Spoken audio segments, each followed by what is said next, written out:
जेपरी भाव रे आगुरु राजा माने छद्म वेश धरी ए संसार बुली थांती से निजर राज्य को देखी था किपरि भाव रे राज्य चली अनुरूप भाव रे संसार सृष्टिकर्ता छद्म वेश संसार को आसी था छद्म वेश अर्थात से निजर लीला को केबे काहाकू जणै न थांती से लीला करी चली जाती किंतु से संबंध रे केवल श्री पूर्ण ब्रह्म आ श्री विष्णुदेव ज्ञात थांती यह श्री विष्णुदेव एवं श्री पूर्ण ब्रह्म व्यतिरेक अन्य काहारी की श्री निराकार ब्रह्म लीला संबंध में ज्ञात न थाए आवश्यक क्षेत्र रे जदि कहार लीला रे आवश्यकता पड़ी थाए ताकू ज्ञात करा जाय थाए जेपरिक ए कली जुगरे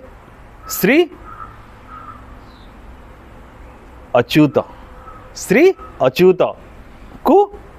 लीला संबंध रे ज्ञात करा जायतिला काहेकि ज्ञात करा जायतिला कारण तांकर कार्य थिला ए संसार रे तेणु से भविष्यत संबंध रे ज्ञात थिले अर्थात तांकु लीला संबंध रे ज्ञात करा जायतिला कारण से श्री निराकार ब्रह्मंकर लीला रे शामिल हबार थिला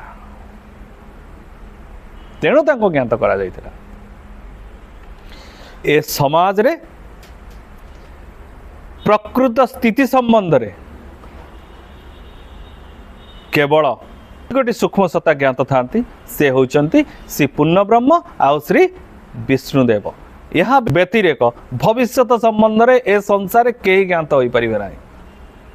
कारण भविष्यत को निर्णय करबा लोक होची से माने भविष्यत निर्णय करती एवं कार्यकारिता निमित्त आवश्यक शक्ति मानू से सूचनायित करती आमे भविष्यत संबंध रे जणाउचंती आमे गणना करिके जणाउचंती किंतु परिवेश परिस्थिति सहित सब किछि परिवर्तन करा जाय पारे तेणु आमे जेते तिस्मार खा है कि भविष्यत कहउचंती से भविष्यत भी परिवर्तन करा जाय पारे तेणु यदि भविष्यत से माने इच्छा व्यक्त करिवे नाही परिवर्तन हो जिवो तेणु आम गणना ठीक हेबो कि परी किंतु आमे माने तो मिछ नुहंती आमे गणनाकार मानकु भी मिछ कहूनु समस्त सत्य किंतु परिवर्तन तांको हाथ रही आमे निमित्त मात्र तेणु ए संसार प्रकृत सत्य संबंध में आपण माने ज्ञात हेले